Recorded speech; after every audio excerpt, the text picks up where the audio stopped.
राधे राधे प्यारे साथियों, स्वागत है आपका प्रद्योत गुरुकुल में। मैं हूं पीके सर। आज आपसे फिर से चर्चा करने के लिए उपस्थित हूं और आज हम आप सबकी मांग पर लेकर आए हिंदी व्याकरण।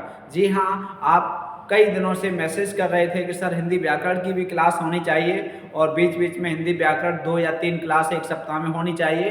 तो आज हम हिंदी व्याकरण की क्लास लेकर आए हैं जो आपकी परीक्षा के लिए बेहद खास होने वाली है। ठीक है, परीक्षा आपकी चाहे कोई भी हो, लेकिन ये क्लास आपके लिए रामबाण साबित होने वाली है। आज हम आपके लिए लेकर आए वाक्यांश के लिए एक शब्द। इस पर एक वीडियो हम आपको पहले उपलब्ध करा चुके हैं और ये है दूसरी क्लास। अर्थात पहले हमने आपको लगभग 50 से अधिक वाक्यांश के लिए एक शब्द एक वीडियो में उपलब्ध कराए हुए हैं, आपको बहुत पसंद आई। आज हम ये लेकर आए हैं वेरी इंपॉर्टेंट, बहुत महत्वपूर्ण, वेरी वेरी इंपॉर्टेंट। अर्थात इसका मतलब ये है कि परीक्षा के लिए सीधे सीधे परीक्षा में यहाँ से प्रश्न आपको देखने को मिल सकता है। ऐसे हम लेकर आए हैं वाक्यांश के लिए एक शब्द। ये आपकी आरओ परीक्षा के लिए, एआरओ परीक्षा, TGT, PGT, TET, super TET, UP police, video, LT, first grade, RPSC second grade, ठीक, ईएमआरएस, एमपी वर्ग 2, बीपीएससी की परीक्षा, उत्तराखंड एलटी, आरपीएससी आदि परीक्षाओं के लिए ये बेहद महत्वपूर्ण है। इसके अलावा जहां भी वाक्यांश के लिए एक शब्द ये आते हैं, चाहे वो हाई स्कूल की परीक्षा हो, चाहे वो इंटरमीडिएट की परीक्षा हो, चाहे वो स्नातक स्तरीय हो या किसी भी स्तर की परीक्षा, जहां ये वाक्यांश के लिए एक शब्द पूछे जाते हैं, उन सब के लिए बेहद खास 50 से अधिक वाक्यांश के लिए एक शब्द हम लेकर आए हैं। चलिए तो हम बिना देर के क्लास शुरू करते हैं। चलो भाई, सीधे सीधे क्लास की ओर चलते हैं, सीधे क्लास की ओर चलते हैं और देखते हैं आज की क्लास। आज की क्लास यहाँ से शुरू होगी।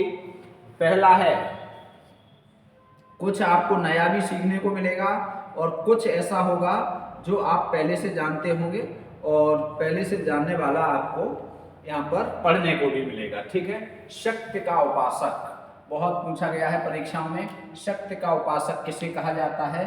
तो जो शक्ति की उपासना करता है उसे कहते हैं शाक्त।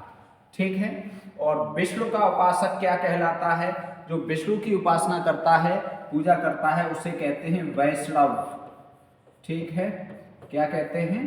वैष्णव। सही दिख रहा है, सही आवाज आ रही है, बिल्कुल सही, ठीक, वैष्णव। और जो शिव की उपासना करता है, शिव का उपासक होता है, उसे कहते हैं शैव। क्या कहते हैं? शैव। ठीक है, और जो स्मृति को मानने वाला है, स्मृति को मानने वाला है, जो स्मृति को मानने वाला, ठीक है, उसे कहते हैं, क्या कहते हैं बताइए, आप कमेंट करते चलिए। ठीक है, उसे कहते हैं स्मार्ट।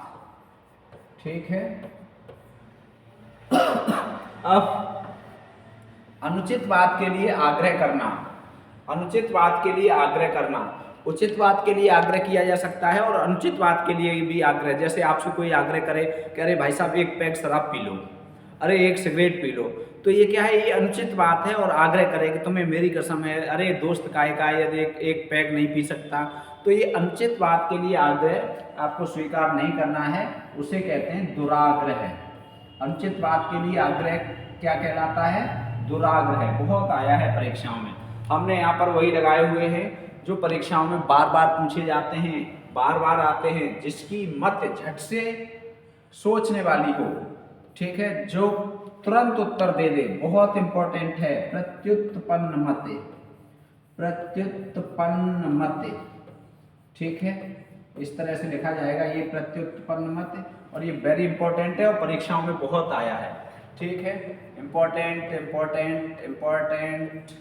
ठीक है, बहुत बहुत महत्वपूर्ण। पैर से मस्तक तक, पैर से मस्तक तक के लिए एक शब्द आता है आपाद मस्तक। आपाद मस्तक। देखिए, जो होते हैं वाक्यांश के लिए एक शब्द, ये आपकी भाषा शैली को, आपकी भाषा को चार चांद लगाते हैं। आप किसी बात को ज़्यादा शब्दों में कहोगे तो उतनी प्रभावी नहीं होगी। जब आप एक शब्द में जो सारगर्भित शब्द हो, जो काफ़ी गूढ़ अर्थ देने वाला शब्द हो, ऐसे शब्दों का प्रयोग करते हैं तो सामने वाले पर बहुत प्रभाव पड़ता है। आपका संप्रेषण बहुत प्रभावी माना जाता है। तो संप्रेषण के लिए बहुत अच्छी चीज़ें हैं शिक्षक होने के नाते। तो पैर से मस्तक तक, ठीक है, आपात मस्तक कहलाता है एक शब्द। बिना पलक गिराए लगातार देखते रहना, बताइए, कमेंट कीजिए, क्या कहते हैं? इसे कहते हैं निर्निमेष। क्या कहते हैं? इसे कहते हैं निर्निमेष, ठीक है। इसे अपलक भी कह देते हैं। क्या कह देते हैं? अपलक। इसे अपलक भी कह सकते हैं, ठीक है। बिना पलक झपकाए, मतलब इस तरह से आंखें फाड़ के देखते रहना, पलक न मारो, लगातार देखते रहना, ठीक है। तो उसे क्या कहते हैं? निर्निमेष, ठीक है। बिना पलक झपकाए क्या कह लेते हैं? कहते हैं निर्निमेष। अगला है कही हुई बात को बार बार कहना। कही हुई बात को बार बार कहना, पिष्ट पेषण। क्या होता है?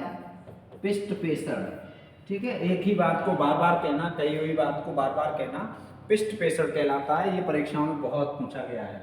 8 हो गए। चलिए अब चलते हैं 9वें से, ठीक है। 8 हो गए, अब चलते हैं 9वां। ये तो 31वां है, 9वां पर चलेंगे पहले। चलो, ये है 9वां। तिनकों से बना घर। इसमें आपको सीखने को बहुत मिलेगा। एक स्लाइड हमने इम्पोर्टेंट रखी है, दूसरी स्लाइड में, दूसरी पीपीटी में या दूसरे पेज में हमने ऐसे कुछ रखे हैं जिसमें आपको सीखने को मिलेगा मेरे हिसाब से, ठीक है। तिनकों से बना घर, कमेंट करिए क्या कहलाता है? तिनकों से बने हुए घर को क्या कहते हैं? आप भाई कमेंट करते रहो जिससे हमें पता चले कि आपको आ रहा है। तो बता दीजिए तिनकों से बना घर क्या कहलाता है? तिनकों से बना घर क्या कहलाता है? बताएं। तिनकों से बना घर कहलाता है उटज। क्या कहलाता है? उटज, ठीक है। वेरी इंपॉर्टेंट है, याद रखेंगे आप। तिनकों से बना घर मतलब घास फूस से तिनकों से घर बना लिया जाए तो उसे कहते हैं उटज। जो चांदी जैसा सफेद हो। वाह भाई वाह, बताओ, कमेंट कीजिए 10वें का उत्तर क्या होगा? जो चांदी जैसा सफेद हो, उसके लिए एक शब्द क्या आएगा? कमेंट कीजिए, बताइए। आपको ये लिखित परीक्षा है, कमेंट कीजिए, ठीक है। लिखित परीक्षा है, हम आपको यहाँ पर उत्तर तो देते चलेंगे, विकल्प नहीं है, लेकिन आपको सीधे सीधे उत्तर देना है। जो चांदी जैसा सफेद हो, ठीक है, तो उसे क्या कहते हैं? परहला, ठीक है। अगला है सोने जैसे रंग वाला। कमेंट कीजिए, सोने जैसे रंग वाला। इसके लिए एक शब्द क्या होगा? सोने जैसे रंग वाला, इसके लिए एक शब्द होता है सुनहला, ठीक है, सुनहला, ठीक। अगला है जो बर्तन बेचने का काम करे। वाह भाई वाह, बहुत बढ़िया। जो बर्तन बेचने का काम करता है उसे क्या कहते हैं? जो बर्तन बेचने का काम करता है उसे क्या कहते हैं? बोलिए, बर्तन बेचने का काम करे उसे क्या कहेंगे? उसे कहते हैं कसेरा। क्या कहते हैं उसे? कसेरा। बर्तन बेचने का काम करता है, कसेरा कहलाता है, ठीक है। अगला है अमावस्या की रात। कमेंट कीजिए, क्या कहलाती है? अमावस्या की रात को किस नाम से पुकारते हैं? अमावस्या की रात कुहू। क्या होती है? कुहू। अमावस्या की रात कुहू, ठीक है। अगला, यहाँ पूर्णिमा की रात क्या होती है? राका। घास खाने वाला। वाह भाई वाह, घास खाने वाला। इसके लिए एक शब्द क्या होगा? बहुत शानदार, घास खाने वाला। एक शब्द बताइए, इसके लिए एक शब्द क्या आएगा? तृणभोजी। तृण माने घास के तिनके, तृणभोजी, घास खाने वाला, तृणभोजी, ठीक है। द्वेष भाव रखने वाला व्यक्ति, वेरी इंपॉर्टेंट, द्वेष भाव रखने वाला व्यक्ति क्या कहलाता है? मत्सरी कहलाता है, मत्सरी, जो द्वेष भाव रखता है। जो प्रकाश से युक्त हो, बताइए क्या होगा? जो प्रकाश से युक्त हो, क्या कहते हैं उसे? कमेंट कीजिए, उसे कहते हैं भास्वर, जो प्रकाश से युक्त हो, ठीक है। पक्षियों का कलरव, बहुत महत्वपूर्ण, कमेंट कीजिए, पक्षियों का कलरव क्या कहलाता है? शानदार है, 17वां। पक्षियों का कलरव, बताइए, पक्षियों का कलरव वासित, क्या कहलाता है? वासित। वाह भाई वाह, बहुत नया नया सीखने को मिल रहा है इसमें। वासित। कुएं की जगत, बहुत शानदार। कुएं की जगत क्या कहलाती है? कुएं की जगत बताइए, शानदार है। कुएं की जगत क्या कहलाती है? वीनाह। क्या कहलाती है? वीनाह। कुएं की जगत कहलाती है वीनाह। ठीक। केंचुए की स्त्री, 19वां, केंचुए की स्त्री क्या कहलाती है? केंचुए की स्त्री शिली। केंचुए की स्त्री क्या कहलाती है? शिली। अगला है बेरों के जंगल में जन्मा। जो बेरों के जंगल में जन्मा हो उसे क्या कहते हैं? बताइए। उसे कहते हैं बादरायण। उसे क्या कहते हैं? बादरायण। बेरों के जंगल में जिसका जन्म हुआ हो उसे कहते हैं बादरायण। वेरी इंपॉर्टेंट, बहुत बढ़िया, बहुत शानदार। चलो भाई अब देखते हैं, 20 हो गए। अगला 21 से आगे का देखते हैं। ये है 21, मध्य रात्रि का समय। मध्य रात्रि का समय बताइए, कमेंट कीजिए। मध्य रात्रि का समय, इस वाक्यांश के लिए एक शब्द क्या आएगा? निशीथ। क्या आएगा? निशीथ। ठीक है, वेरी इंपॉर्टेंट। और निशीथ कौन सी कहानी का पात्र है? कौन सी कहानी का है? यही सच है, मन्नू भंडारी की। अब यहाँ देखो, हम आपको यहाँ निशीथ आया है तो कुछ चीजें और बता दें। देखो जो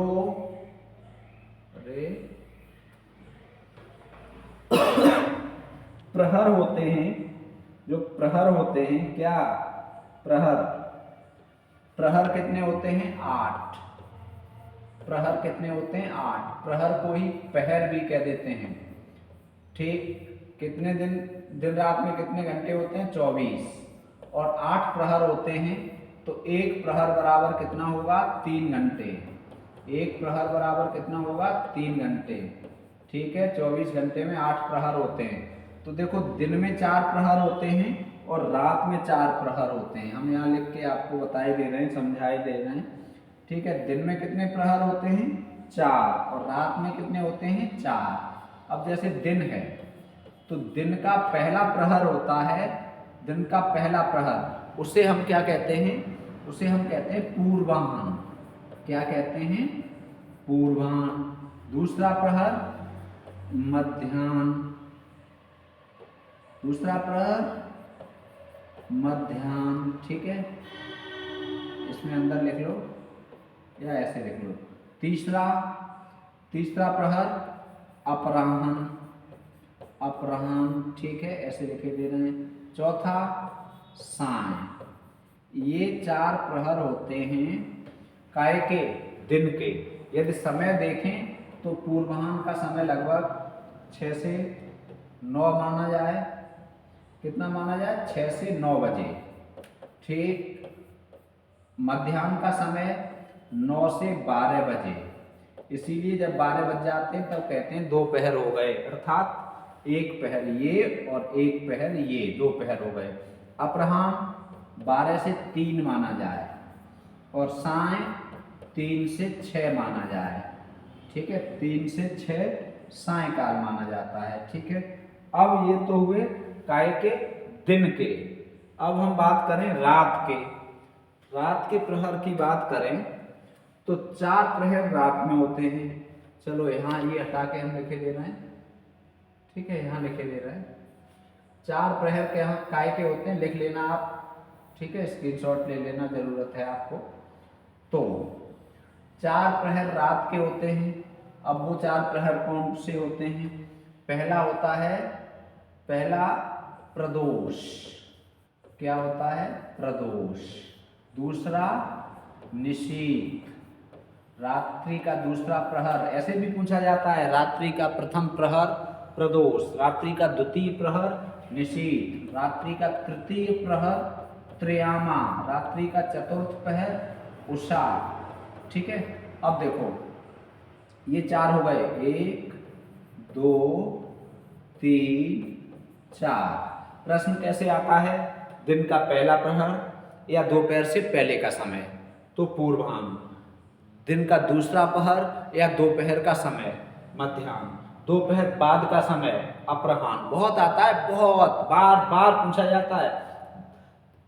ठीक है, दोपहर अपराह्न के बाद का समय, दिन का चौथा पहर सायं, रात्रि का प्रथम पहर प्रदोष द्वितीय। अब इसका समय देखा जाएगा तो 6 से 9, इसका 9 से 12, इसका 12 से 3 और इसका समय 3 से 6। तो देखो 6 से शुरू हुए 6 पर पहुंच गए, अर्थात 24 घंटे हो गए। अर्थात यहाँ 12 बजे का समय हो रहा है, इसलिए ये मध्य रात्रि का समय कहलाता है निशीथ। मध्य रात्रि का समय निशीथ क्यों कहलाता है? यहाँ 12 बज रहे हैं। अब देखो ये चारों रात्रि के पर्यायवाची भी हैं।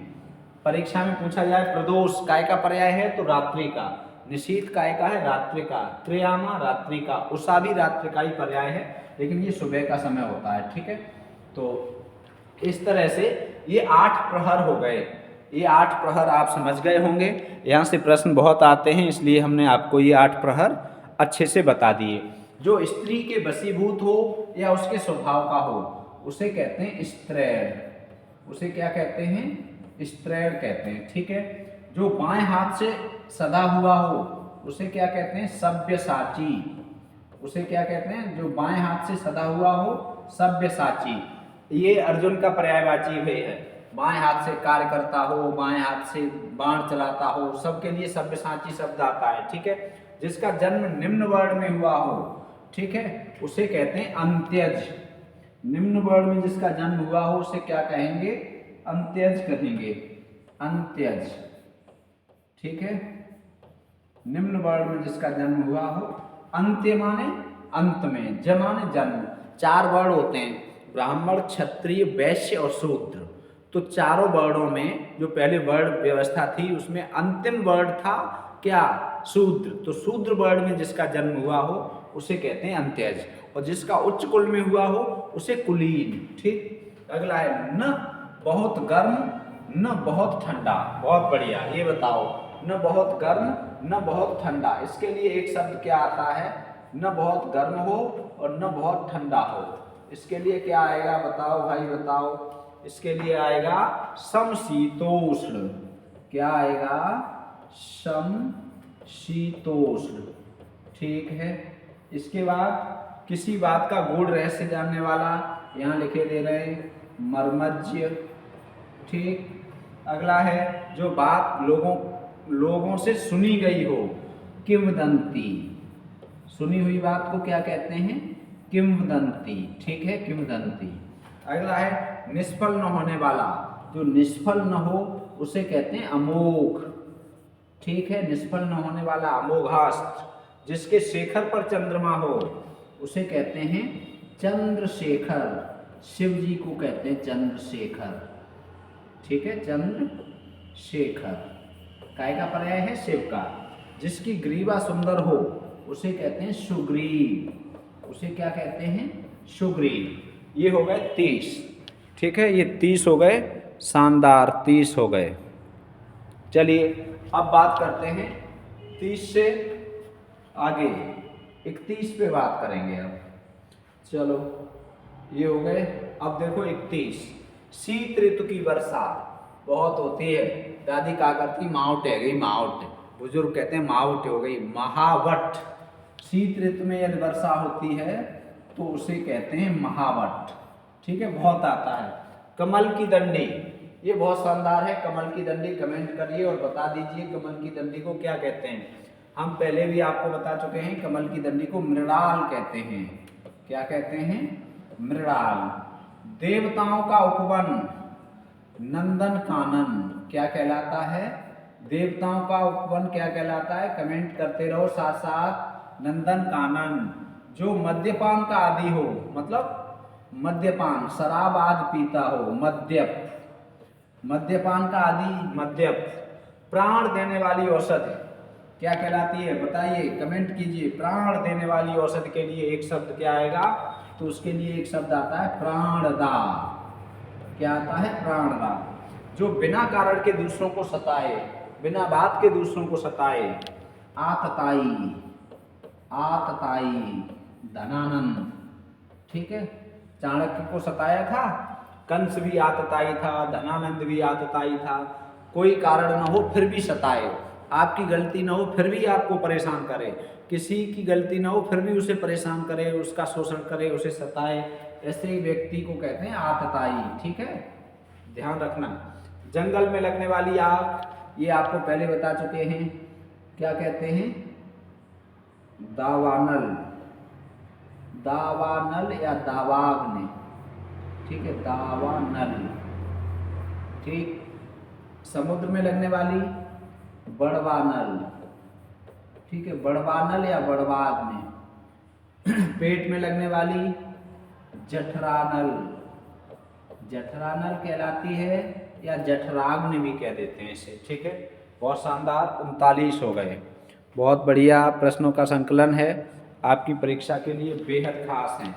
39 के बाद अब चलते हैं अगला, कहाँ तक हो गया? अब चलते हैं यहाँ तक। 39 तो ये है ही, चलो 39 हो गया। पेट में लगने वाली आग ये है।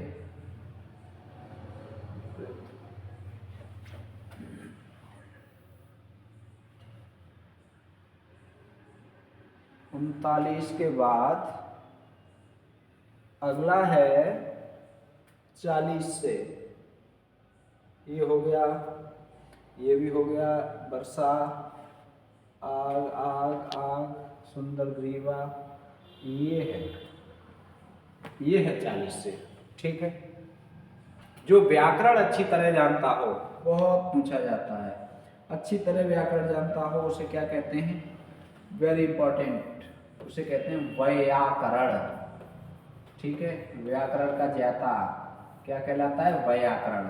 बहुत आता है। ठीक है, ये सब इंपॉर्टेंट है। गुरु के समीप रहने वाला छात्र, इसे कहते हैं अंतेवासी। गुरु के समीप रहने वाले छात्र को क्या कहते हैं? अंतेवासी। जिसके पास कुछ न हो उसके लिए एक शब्द होता है अकिंचन। क्या होता है? अकिंचन। जिसके पास कुछ भी न हो, जो युद्ध में स्थिर रहता हो, उसे कहते हैं युधिष्ठिर।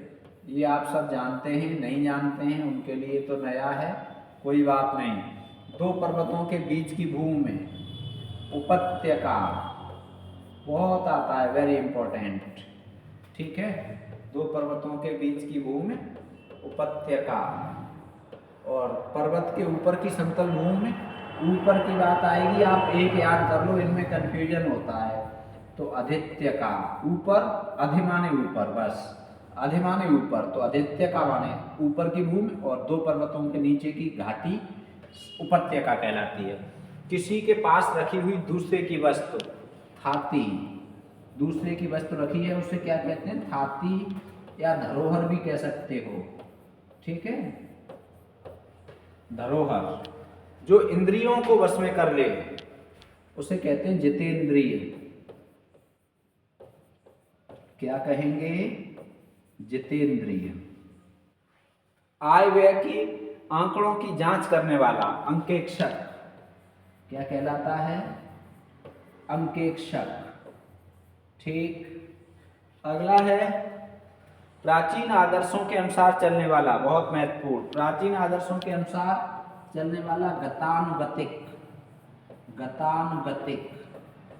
ठीक, इसके बाद है जहां खाना मुफ्त मिलता हो, सदाव्रत। ठीक है, सदाव्रत भी कहीं कहीं मिलेगा, जहां खाना मुफ्त मिलता हो।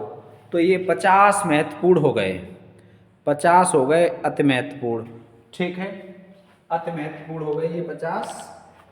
चलिए भाई, अब हम बात करते हैं, अब हम बात करते हैं 50 प्लस 51वां, ये आपको बताना है। ठीक है, कमेंट बॉक्स में इसका उत्तर देना है आपको 51वां का। चलो 51वां क्या है, ये आपका कमेंट बॉक्स में आपको उत्तर देना है। ठीक है, चलो हम बस यहाँ लिखे ले रहे हैं।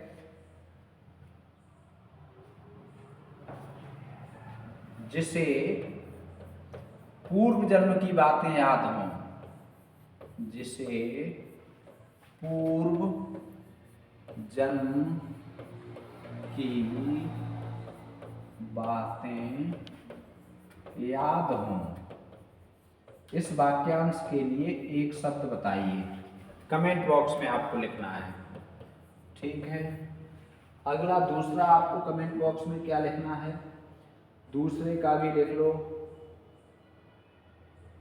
मछली रखने का पात्र, ठीक है। कमेंट करके बता दीजिए मछली रखने का पात्र, मछली रखने का पात्र। इसके लिए एक शब्द क्या आएगा, दो हो गए। चलो तीसरा बताओ, तीसरा और बताओ। नाटक का आदरणीय पात्र, नाटक का आदरणीय पात्र क्या कहलाता है, आदरणीय पात्र को क्या कहते हैं। कमेंट बॉक्स में कमेंट कीजिए। 3 हो गए। चौथा, मछली मारने का कांटा, मछली मारने का कांटा, ठीक है। कमेंट बॉक्स में बताइए मछली मारने का कांटा क्या कहलाता है। और एक और 5 प्रश्नों के उत्तर आपको देने हैं। 5वां प्रश्न ये है, ठीक है। पानी से उठा हुआ किनारा, पानी से उठा हुआ किनारा, ठीक है। पानी से उठा हुआ किनारा, इसके लिए एक शब्द क्या आएगा, ठीक है। तो ये 5 प्रश्नों के उत्तर आप कमेंट बॉक्स में लिखिए। आज की क्लास की पीडीएफ चाहिए तो प्रद्योत गुरुकुल टेलीग्राम चैनल से जुड़िए। मिलते हैं अगली क्लास में, तब तक स्वस्थ रहें, मस्त रहें, व्यस्त रहें। चैनल पर पहली बार हैं तो लाइक और सब्सक्राइब अवश्य कर लीजिए, दोस्तों के साथ शेयर कीजिए। मिलते हैं फिर से। राधे राधे। जय हिंदी, जय भारत।